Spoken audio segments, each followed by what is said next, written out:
आज हमें 12वीं कक्षा के लिए नवंबर मंथली टेस्ट के लिए रिवाइज करने वाले हैं। पोर्शन क्या क्या पता है छात्रों? बिहारी के दोहे, पोयम के तरफ से बिहारी के दोहे, लेसन के तरफ से रीढ़ की हड्डी और कॉम्पोजिशन में स्वच्छ भारत, संधि, पारिभाषिक शब्द आदि है।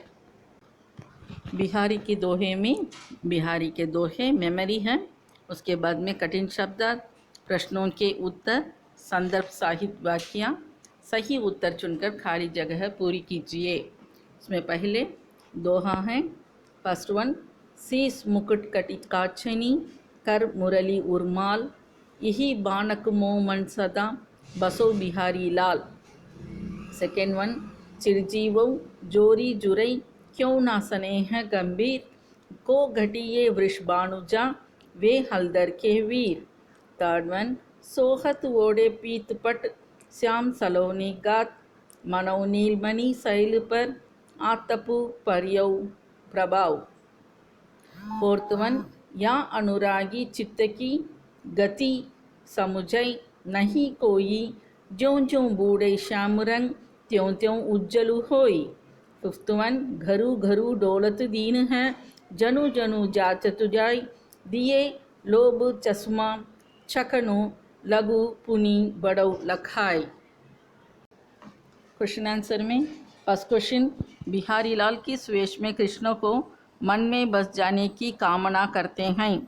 श्री कृष्ण के सिर पर मोर मुकुट है, उनके कमर की कांचनी है, कमर में कांचनी है, उनके कर में बांसुरी है, उनकी छाती पर माला है।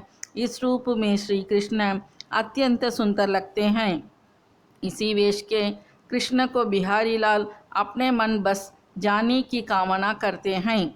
सेकेंड वन, बिहारी किस जोड़ी को चिर जुड़ कर रहने की कामना करते हैं? बिहारी श्री कृष्ण और राधा की जोड़ी को चिर जुड़ कर रहने की कामना करते हैं।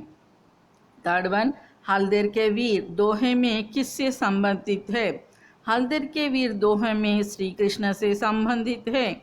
फोर्थ वन, वृषभानुजा इस दोहे में किसके लिए प्रयोग हुआ है? इस दोहे में राधा के लिए वृषभानुजा का प्रयोग हुआ है। फिफ्थ वन, बिहारी ने कृष्ण की शोभा का किसके साथ वर्णन किया है? श्री कृष्ण के काले शरीर पर पीला वस्त्र था। बिहारी ने कृष्ण की इस शोभा का तुलना नीलमणि के पहाड़ पर पड़ने वाली सुबह की सूरज की किरणों के साथ की है। सिक्स्थ वन, कृष्ण के प्रेम में डूबने की परिणाम क्या होता है? कृष्ण के प्रेम में डूबने के मन पवित्र हो जाता है। सेवंथ वन, लोभ का चश्मा आँखों पर लगा लेने से मनुष्य कैसा अंधा हो जाता है? लोभ का चश्मा आँखों पर लगा लेने से मनुष्य को अनुदार व्यक्ति भी उदार लगने लगता है। वह देख नहीं पाता है कि कौन धनी है और कौन निर्धन है। इसके बाद में 5 दोहे हैं, उस दोहे के संदर्भ साहित्य व्याख्या कीजिए हैं, उसे ध्यान से पढ़ लेना। नेक्स्ट, रीढ़ की हड्डी लेसन से क्वेश्चन आंसर देखेंगे। फर्स्ट क्वेश्चन, रीढ़ की हड्डी किसकी रचना है? रीढ़ की हड्डी श्री जगदीश चंद्र माथुर की रचना है। सेकेंड वन, रीढ़ की हड्डी का प्रमुख पात्र कौन है? रीढ़ की हड्डी का प्रमुख पात्र उमा है। थर्ड वन, रीढ़ की हड्डी एकांकी का उद्देश्य क्या है? भारतीय समाज में विवाह के संबंध में लड़कों से पूछा जाता है कि यह लड़की तुमको पसंद है या नहीं। लड़कियों से ऐसा पूछा नहीं जाता। लड़के वाले लड़की वालों से दहेज के रूप में कार आदि मांगते हैं। लड़के वाले चाहते हैं कि लड़की कम बोलने वाली और घर का सारा काम करने वाली हो। लड़के में जो कमी होती है वह मज़े की बात है। लड़की में जो खूबी होती है वह आफत का बुलावा है।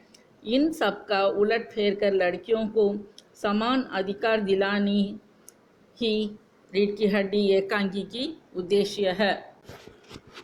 फोर्थ क्वेश्चन, उमा गीत गाते गाते क्यों रुक जाती है? उमा गीत गाते गाते सिर को उठाती है तब वह शंकर को देखती है। एक बार शंकर ने लड़कियों के हॉस्टल के पास घूमकर मार खाया था। उमा शंकर को पहचानने से गीत गाती गाती रुक जाती है। उमा ने गोपाल प्रसाद से क्या प्रश्न किया? उमा ने गोपाल प्रसाद से पूछा कि लड़कियों के दिल नहीं होता, क्या उनको चोट नहीं लगती, क्या वे बेबस बेड बकरियां हैं जिनको कसाई अच्छी तरह देखभाल कर खरीदते हैं। गोपाल प्रसाद ने उमा की बातें सुनकर क्या कहा? गोपाल प्रसाद ने उमा की बातें सुनकर कहा कि आप लोगों ने मेरे साथ दगा किया है। बीए पास लड़की को सिर्फ मैट्रिक पास कह दिया, झूठ की भी सीमा होती है। उमा की परीक्षा गोपाल प्रसाद ने कैसा ली? उमा चश्मा पहनी है, इसलिए गोपाल प्रसाद पूछा कि उमा ने बड़ी पढ़ाई के कारण चश्मा पहनी या दूसरे कारण से? उमा के चलने से देख लेते हैं कि उसके पैरों में कोई कमी नहीं। उमा के गाने से जान जाते हैं कि उसकी आवाज़ अच्छी है, वह गूंगी नहीं है। वे पूछकर जान लेते हैं कि उमा पेंटिंग भी जानती है और सिलाई भी करती है। रामस्वरूप क्या झूठ बोले? रामस्वरूप लड़के वालों से ये झूठ बोले कि उमा मैट्रिक तक की पढ़ी है जबकि वह बीए पास है। शंकर ने क्या किया? शंकर लड़कियों के हॉस्टल के आसपास घूमता था। मध्यवर्गीय परिवार की कहानी में संक्षेप में लिखिए। मध्यवर्गीय परिवार अपने लिए कुछ सीमाएं तय कर रखता है। इस परिवार में माँ बाप चाहते हैं कि लड़का पढ़ लिख कर अच्छी नौकरी में जाए, लड़की का किसी तरह अच्छे घराने के लड़के से विवाह हो जाए। बेटियां पर प्यार बरसाते हैं मगर चाहते हैं कि विवाह के संबंध में बेटी उनका कहना माने। अच्छे वर के लिए वे अपना मान तक खोने को तैयार रहते हैं। बिरादरी वाले के सामने अपमानित ना हो, इसके लिए वे संबंधियों का हर अपमान सह लेते हैं और उनकी हर इच्छा की पूर्ति करने का तैयार रहते हैं। गोपाल प्रसाद ने उमा से क्या प्रश्न किया? उमा ने कहा कि शंकर ने लड़कियों के हॉस्टल्स के आसपास घूमने के कारण मार खाया था। इससे सचेत होकर गोपाल प्रसाद ने उमा से प्रश्न किया, लड़कियों के हॉस्टल में क्या तुम कॉलेज में पढ़ी हो? इसके बाद में निबंध कॉम्पोजिशन है। कॉम्पोजिशन में स्वच्छ भारत, प्रस्तावना, गलियां और गलतियां,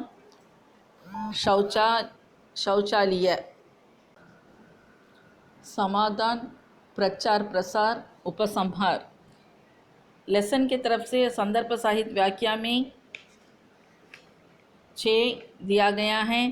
फर्स्ट वन, आदमी तो भला है, मकान वकान से हैसियत की बुरी नहीं मालूम होती है, पता चले लड़की कैसी है। सेकेंड वन, सरकार जो चाहे कर ले, पर अगर आमदनी करनी है तो सरकार को बस एक ही टैक्स लगाना चाहिए। थर्ड वन, मजाक नहीं साहब, ये एक ऐसा टैक्स है जनाब की देने वाले चूं भी ना करेंगे। बस शर्त यह है कि हर एक औरत पर यह छोड़ दिया जाए कि वह अपनी खूबसूरती के स्टैंडर्ड के माफिक अपने ऊपर टैक्स तय कर लें। फोर्थ वन, कहने का मतलब यह है कि कुछ बातें दुनिया में सिर्फ मर्दों के लिए हैं और ऊंची तालीम भी ऐसी चीज़ों में एक है। फिफ्थ वन, जब कुर्सी मेज बिकती है तब दुकानदार कुर्सी मेज से कुछ नहीं पूछता, सिर्फ खरीदार को दिखला देता है कि पसंद आई तो अच्छा वरना। सिक्स्थ वन, लेकिन घर जाकर जरा पता लगाइए कि अपने लाडले बेटे की रीढ़ की हड्डी भी है या नहीं, यानी बैकबोन।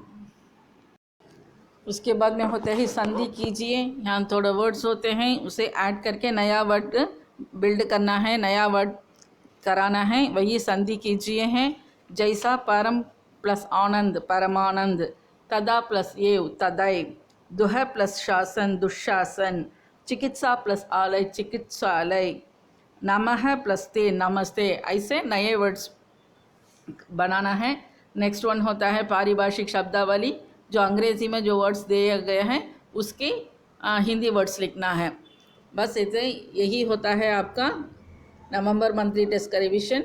ध्यान से पढ़ लेना और टेस्ट के लिए प्रिपेयर हो जाना। धन्यवाद।